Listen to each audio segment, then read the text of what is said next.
Hello guys! So, nakarang Sunday, nagpunta ulit ako sa Centris Market. So, ganito yung itsura ng Centris tuwing Sunday. Wala masyadong tao at saka tahimik lang. So, di ba, ang linis tignan. So, yun nga, punta tayo dun sa Centris Market para tignan kung ano ang pwede natin kainin. So, ito yung street niya pala. So, bago ko maghanap ng pagkain, nag-ikot-ikot muna ako. Nakita ko naming fresh na gulay dito sa Centris Market. At saka prutas na rin, syempre.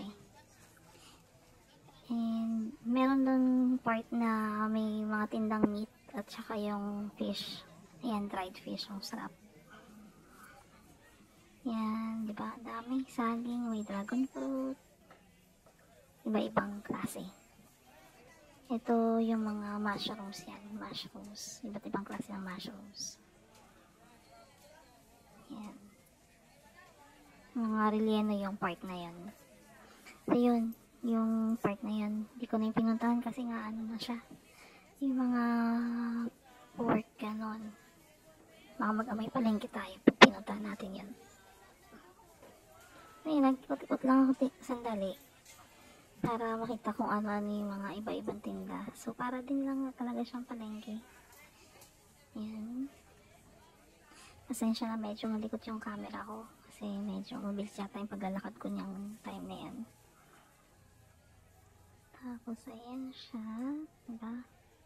Yan, may mga sausages. Yan, longganisa.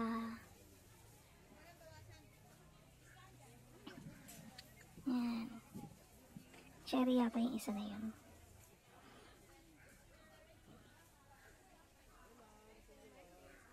So, ayan.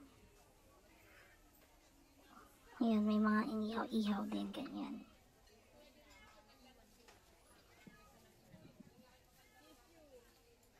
So, ayan. May mga tintang pinggan-pinggan din. Ayan, inihaw ulit. So, dito ang part na itong mga halaman na yung tinitinda at saka damit. Ayan na siya. Ayan o. Actually, maganda yung tanim. Pero for sure, pricey rin yan. Ayan. So, pagkatapos ko maikot-ikot tong market na to, is naghanap na rin ako ng makakainan or pwede kong bilhin for breakfast. Ayan.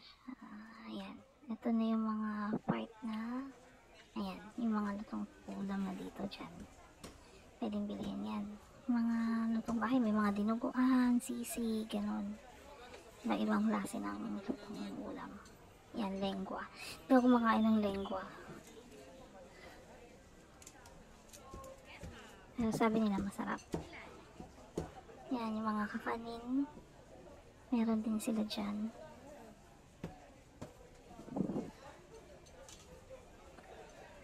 Yan, may koryo pa din.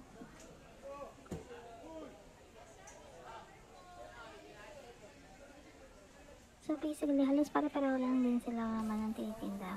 Ayan, dito sa ano na yan. Part na hindi ako makapag-decide kung ano yung talagang kakainin ko.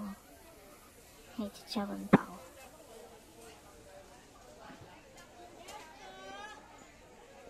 Ayan. And dito sa part na to, dito ko nakita tong parang mga siomay. So yung pinili ko dito is yung pork asado. Hindi siya sopo eh. Hindi ko alam kung ano exactly yung tawag doon.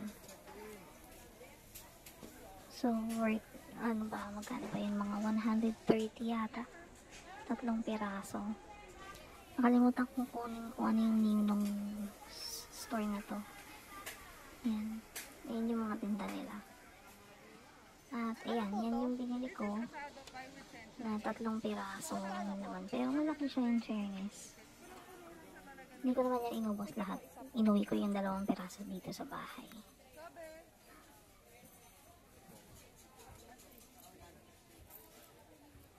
Yan. Tapos hindi ko alam kung anong tawag dyan. So next time, to try ko yung ibang food nila dyan. Since may mga iba-iba pa silang pagkain. Yan siya. And then yan. Tapos yung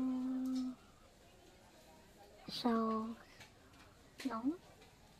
Yan yata yan. Pork show long. Yan yata yung dinusong na merong sabaw. And ito pa pala. Bumili ako ng bibingka. Ano siya? 100 pesos. May itong na maalat tsaka cheese. Malaki siya in fairness. At saka bukod dun sa bibingka at saka puto bumbong, meron din silang mga fruit juice na tinitinda. Hindi ko lang sure kung magkano yung puto bumbong, pero yung bibingka is 100 pesos.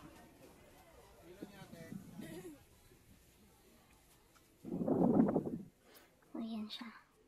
Ganyan siya kalaki, guys. Malaki-laki ng konti sa platito. Actually, parang na siyang pinggan. Diba? And okay naman yung lasa niya. Masarap siya. Hindi siya matamis, hindi rin siya matabang. Saktong-sakto lang. At ito yung isang binili ko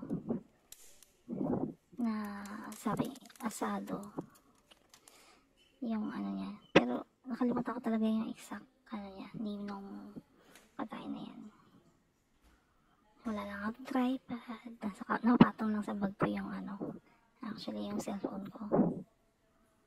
Yan siya.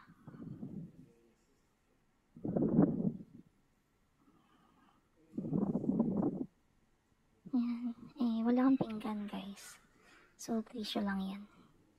Pinagpatungan ko. Malinis naman yan. Ayan, diba? Ang dami siyang ano, meat. Siksik actually. Natikman ko yung crust nung pork asado na yun.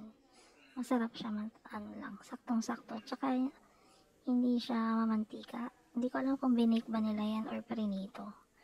Pero in fairness, okay na okay siya. Yung texture ng bread is para siyang, yung sa kopya, parang ganon. Tapos yan yung bibingka, diba makapal din. Nakalimutan ko actually gamitin yung niyog dyan.